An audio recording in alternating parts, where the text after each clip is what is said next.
Welcome to another episode of Leads Unfiltered. Today we are talking about women, equity, and leadership. And I have the honor of sitting with Ijeoma Adesanya, who is a social entrepreneur. She is a gender consultant and she owns a fashion brand. Thank you for joining me today. Thank you for having me. I'm so grateful. It's always nice to join you Yeah. in meetings like this. I know, right? Yeah. You're a multidimensional woman. Yeah, you By God's are. grace. Yes, by God's grace, you're a leader. You do the work of gender advisory and consulting at 𝗬𝗵𝗲 Africa, which is an organization you founded.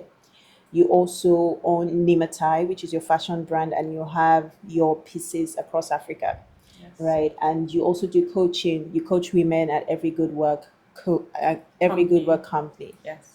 You have a family, right? You have children, you have a spouse, and you are still investing in yourself as a leader.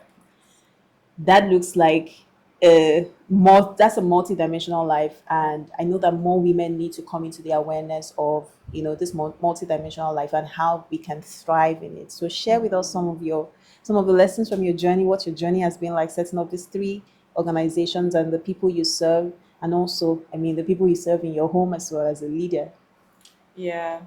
Thank you for the question as well. And I think for me, my journey has been very interesting. I've found that, at different stages of my life, different things blossom, or there's certain things that are required in different aspects of my life. Right. And one thing that I needed to get out of the way, first of all, when it comes to like building all the things that, God has called me to build, is that I needed to understand, first of all, that it's possible. And I find that that's where I was stuck for the longest time. I was always thinking to myself, why do I have to do this many things? Why do I have all these gifts? It's almost like I'm like, I don't want to do all these things. But it was very important that I understood that it was something that I needed to do, right? And it's something that it was possible to do. And how that happened was that I was able to see people around me who were similar. And I would use very easily DDK as an example. Yeah. She's into policy. She has a coaching company. She even launched a fashion brand. Yeah. And she has a ministry as well. She has ministry gifts. And so she's doing all these things, and she has a family as well. And, when you see people who have gone ahead of you, you see that it's possible. But how did I get here? I started my career, I guess I would say officially, in 2012. I was working in a company focused on finance, and I had studied accounting, so finance was like the next thing that I would get into. But after 8 years, I started feeling very uncomfortable. I knew that there was more, right? I know you just have to, I think there's a place of knowing who you are as well, in Yeah. the core of who you are. And so I knew that there was something missing. Even though I loved my job, I loved the people most especially, God was calling me out for more. And so I made a very bold decision in 2020 to leave my job, even though I didn't have any other job, I didn't have any other prospects or anything. But I knew that I was very passionate about women. And I knew that, seeing women fulfill their potential, fulfill, what it is that they're called to, was something that was very important to me. And so in 2020, I stepped out to do that. And that's how 𝗬𝗵𝗲 was launched. And I remember, 𝗬𝗬𝗲 is the combination of my kids' names, their Igbo names. And so I just launched it. I added Africa to it, and we just started going. I didn't have any experience in the gender space, except the fact that I had always coached women, I'd always like mentored women, but not officially, right?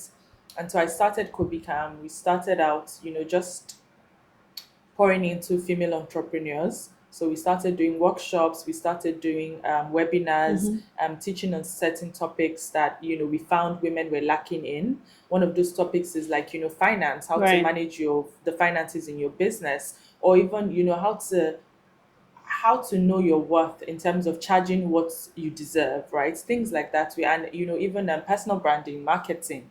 We found that these were things that were lacking in female entrepreneurs, and so we focused on that. And then we went on to start advisory services, which the market is very interesting. It doesn't just give you the opportunity immediately. We had to fight for it in a sense, or we had to make our own mark in that space. And so we've been doing that for a while now, working on policy work, advocacy, women inclusion in organizations, and driving leadership in private and public sector organization. So we've done that, and with 𝗦𝗵𝗲, I started it earlier on. 𝗦𝗵𝗲 is a fashion brand focused on um, so we sell like silk scarves, but a lot of what we do is indigenous prints. I'm very big on Africa. I'm very big on, showcasing Africa to the world, telling our stories. And so we do that with the fashion brand. But most importantly, we support girl child education, which is something that we're very passionate about. And so in general, as a whole, I would say my work as an entrepreneur is focused on social impact, but mostly for women. That's so And yeah. that's so good. Because you do a lot of work with women, I know that you see hands-on the challenges that women face, the mindsets that prevent them from attaining their potential. Can you speak to some of those mindsets and practical ways for us to overcome those mindsets, right? Yeah. Based on the experience that you've had and the people you've coached and all of your journey. Yes. I think at the foundation of everything is identity. A lot of people struggle with who they are, who they're called to be. It's very, growing up, you realize that a lot of people were shaped by what they saw around them. Yeah. What they thought was possible was based on what they saw. And so if they didn't see so much, and I say this, I give this example all the time. I have a friend who is from a certain tribe in Nigeria, and she said that for the longest time she couldn't find women who were leaders in industries from that tribe. Most people from that tribe were doing, like, a lot of stuff to do with like house care and housekeeping and stuff like that. And so that's all she knew and that's all she could see. Yeah. And so it was when she realized that this was a problem, was when she finally saw one woman who was advancing in leadership and, nation building, who was from that tribe. And so she held on to that woman with everything. And so you find that those things can affect how you see what is possible. And a lot of women, and even female entrepreneurs, just women in general, mothers, can easily struggle with not knowing who they are, not knowing who, what potential that they have inside of them, and that is it's even possible. I like what the previous speaker was sharing about, the way women interpret who they are. It matters. For example, if you want a woman to succeed in an organization, you have to give her the right tools, right? You have to give her, I find that, women would need to work 10 times more than, Not even just twice. yeah, not twice. So honestly, Oh, because I was dear. thinking about it, all the things that, a lot of times, for me, for example, I run these three organizations, right? But when my kids are home, I have to be home. Yeah. I mean, nobody told me that, oh, you have to be home, but I've seen that there's a gap there and I should be home, Yeah. right? And so with all of that, what that means is that I'm working twice as hard, because after a certain time, my son is done with school at 2:30, and my son and daughter, the other two, they're done at 3:30. So by 2, I have to leave the office to go and pick them up for 2:30. I mean, I don't pick up every day. I share it with my husband, but even on the days that I do, it's, do you see what I'm saying? It's not easy. It's not easy. And when I get home, Yeah. picking up my laptop again is almost Yeah, impossible. because you have to So one be of the present. things is identity, and I feel like just knowing that it's possible, right? And being now getting to the point where you understand that productivity is important, right? Productivity is important. Working smart is important. So you're not just working as, oh, these are the things I need to do. Why am I doing what I'm doing? Is this going to take me? What are my long-term goals? What are my short-term goals? What I'm doing right now, is it going to take me to my short-term goals? Is it going to take me to my long-term goals? So because there's a lot of things that we do that are not necessary. They're not important to our journey. And I always give this example. DDK said something one time that really stood out to me. She was saying how, by the beginning of the year, she's booked out on the things that she's called to do, right? The things that she knows that she needs to achieve in the year. And so what happens is that, everything else she now adds into her calendar. So she's not living her life in a way that she's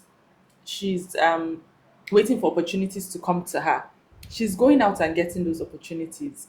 But you have to be in a place where you know that if you go out to get those opportunities, you get it. For you to even, do you see, that confidence has to be there. And so that's one of the things that, I find that women sort of like struggle with. Another thing is also thinking too small, right? So a mindset where, and your mindset is shaped by your environment. So it's very important that you surround yourself with people who are Expose thinking in the way yourself. that you exactly.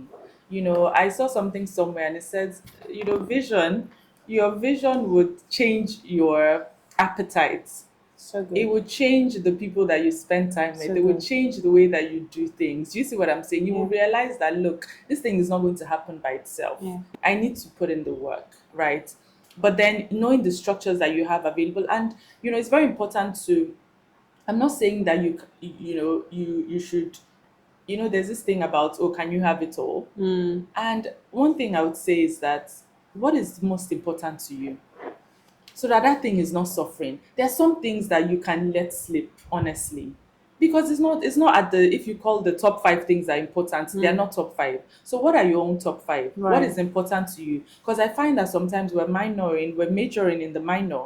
So what is supposed to be very important to us and we should put at the utmost priority, we end up putting at the bottom of the list, right? Because of the way that society has framed our minds. And so we constantly have to unlearn and learn new things, right? Learn new way of doing things, learn new ways of thinking, expand our minds, take courses, what's it called?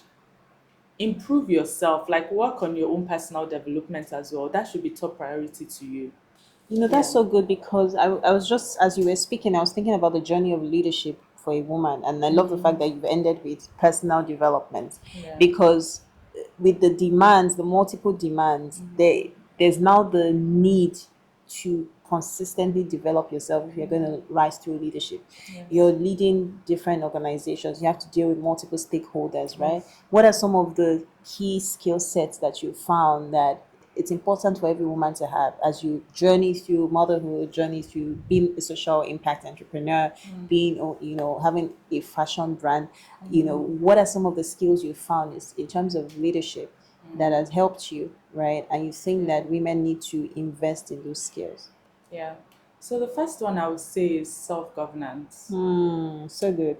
It's so important. See, even let me give you an example. Something as simple as hiring a PA, right? A personal assistant. That personal assistant, their level of productivity can only be achieved by you, first of all, governing yourself, because you're going to lead your team, right? And you have to give them the vision, right? They have to believe the vision. They have to be able to see the vision for them to be able to take it and run with it. And so I find that a lot of times, this is something that women need to work on, right? Is that, self-governance, understanding, managing, knowing how to manage your time, knowing how to manage resources, um, believing in yourself, going as far as you can, pushing yourself as well, believing that it is possible. So that's one of the things. Another thing I'll say is, and I think I've shared a little bit on it, is knowing who you are. Don't wait for someone else to tell you who you are. And I'll give you a very simple example. I was telling a friend how my son, I want to enhance his artistic skills, right? He sketches a lot and he's very good at it. And she was like, oh, that's really good. But, did any teacher tell you that, he's good at it and everything? And, how did you? I was like, I don't need anybody to tell me You what my can child see, is good yeah. at. First of all, that is my job, to Right. be able to identify what they're good at. And so, even for ourselves, don't wait for anybody to tell you who you are. Don't wait for anybody to qualify you. Don't wait for, awards and titles and, positions and all of that to qualify you. If there's something that you believe you are, go out and do it, right? You have the capacity, whatever it is that you are called to do, you have the capacity to do it. So that's very important. And then another thing is act. Don't wait for conditions to be perfect, because they will never be, right? Conditions will never be perfect. So it's very important that you focus on just doing, I actually, I feel like the fact that we're sitting down here is because Chinonsoclark decided that she's just going to do it, right? And so get to that point where you just do what you need to do because you've seen the vision. You know that what you're doing is going to impact lives. Don't wait for somebody to tell you that it's going to impact lives. Just do it. Um, Another thing is just, the capacity, and then what we call FET, focus, energy, and time. Various How you currency. manage your focus, what you focus on, which will transform your life, right? What you put your energy into will determine how far you go, and then how you spend your time as well will determine how productive and how much execution you can get done. And so, focusing on the right things, putting your energy into the right things, and then managing your time as well, I think is very important for leadership. Some Yeah. A lot of women struggle with delegation. I struggle, with delegation, and that also goes a long way in our ability to increase our productivity. Yes. How can we? I know that. How can we overcome that mindset of not wanting to delegate to people, and trusting, especially trusting our team, especially for women who are leading multiple businesses, multiple institutions? How can we grow our capacity to delegate? That's the question. How to grow your capacity to delegate? I feel like you need to trust yourself first of all. And so if you trust yourself, then you trust that the people that you've hired, right, Can do the work. can do the work. I mean, you sat down, you had interviews with them, you probably gave them assessments to do, and you've hired them for a specific role. And so that's why even the way that you hire is important, right? Like going through the process to hire someone, making sure that it's not just a, oh, I saw her, I liked her, she seems like she can do the work. Do you get? But ensuring that they're even fit for your environment as well, for your organization, the culture that you want your organization to have, because those things matter. So when you hire right, you know that you've hired right, then you should have no issues delegating, right?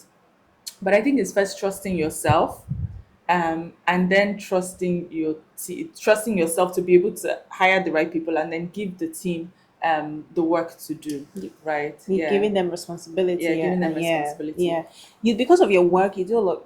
Your work with gender advisory. You know, you have the figures and the facts, and you know the gap that exists, right, in terms of the gender gap. And since we're talking about International Women's Day and accelerating action, what are some of the practical ways that we can bridge the gap that exists both in our organizations, in our workplaces? I know that you also do some consultation with some institutions as well in Abuja, right? What are some of the practical ways for anyone who is listening, who has access to women, who has a community of women, even men inclusive? How can we bridge the gap and create opportunities for female women advancement across board? Yeah, I think, I'll speak on an individual level, private sector in terms of private sector organizations, Yeah. and then public in terms of public policy. But from an individual level, how can we bridge the gap? I would say listening.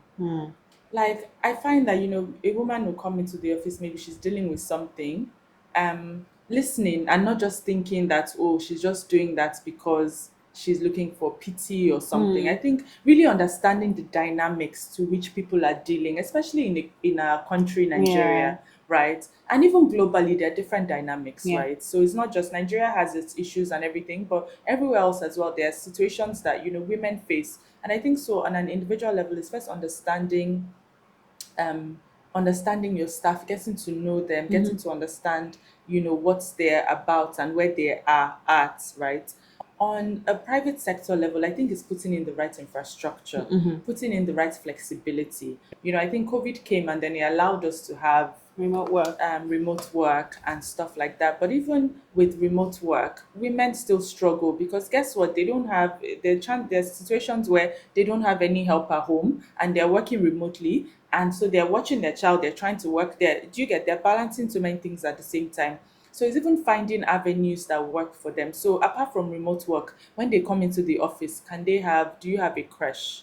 Do you have an opportunity? Is there even a mother's room in the I remember, when I used to work in the private sector, there was a mother's room in my company, and so I'm able to pump breast milk and do all these things, and there's a fridge and there's a sink for me to wash my hands. It's little things like that that make all the difference, right? It's also understanding, even with 𝗵𝗲 𝗟𝗲, I had someone on my team who was dealing with something in her marriage, and so I had to allow her to, Take some time handle off. that. Yeah. So I feel like it's just empathy, it's Yeah. just understanding. Yes. It's also now being aware and reaching out, like finding out about your team, knowing what's going on with them, what they like, what they don't like, what will help them to effectively carry out their job. I think that's very important. And then on and then as well, I would say, quotas for even the private sector. So you have board positions, right? and 90% are men, right? So that means that maybe there's one woman or there's even no woman at all. How is the organization going to be able to tackle issues that women face, right? Who is the voice for the women on that table, in that board, on that board table, right? Yeah. You will not find any. And so it's important that the voices of women are amplified and that their voices are heard, right? Policies are important as well in the private sector. Do you have a gender policy in your organization? Do you have sexual harassment policies? Do you have an ombudsperson? Do you have someone that people can speak to when there's an issue?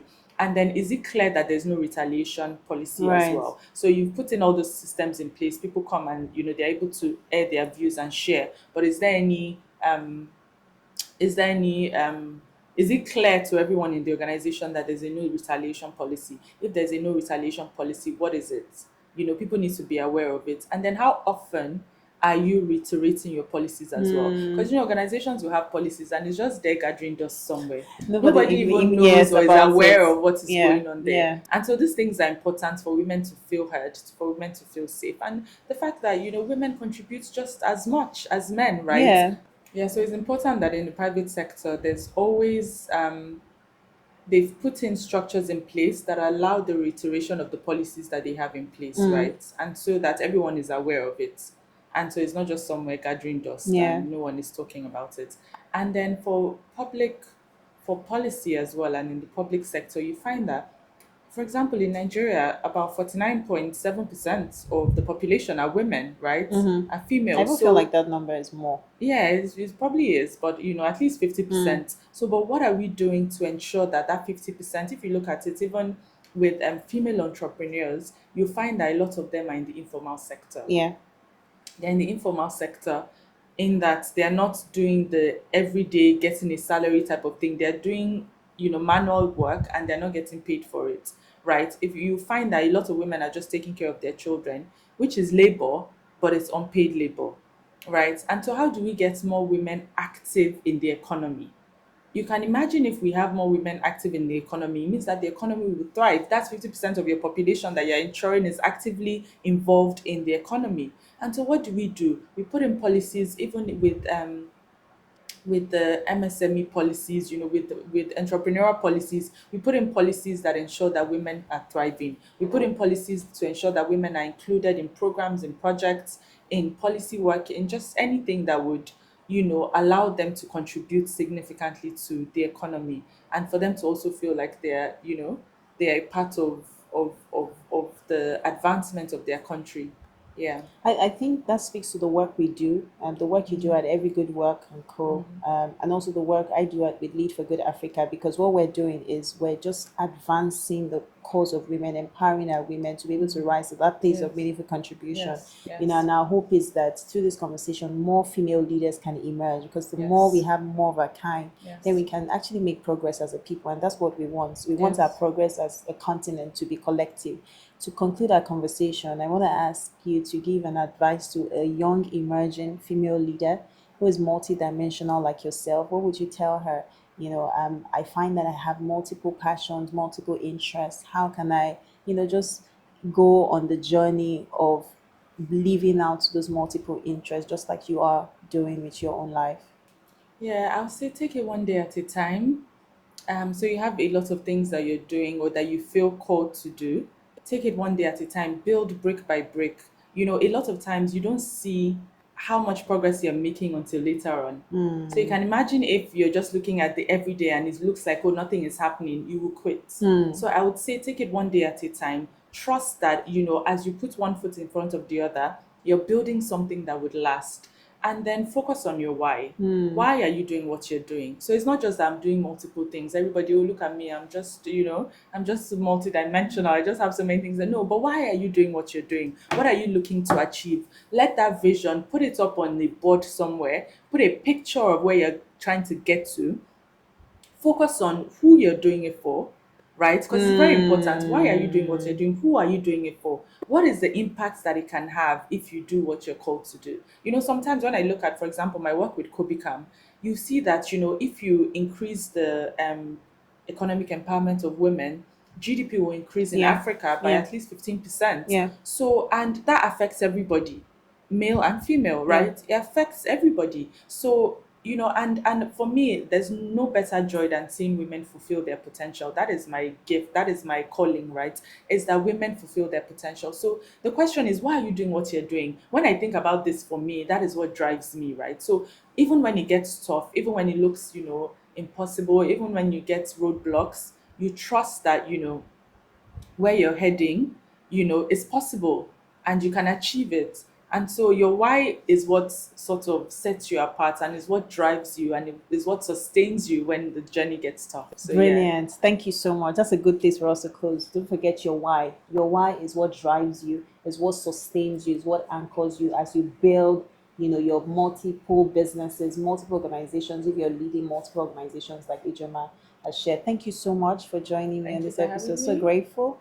So grateful. So don't forget, right, to invest in your leadership potential, to take a course. You can head over to our website, leadforgoodafrica.org, and take advantage of our ongoing partnership with the Metropolitan School of Business and Management UK, and really invest in yourself. Invest in yourself. Thank you for joining us on this episode. We'll see you next time. Take care.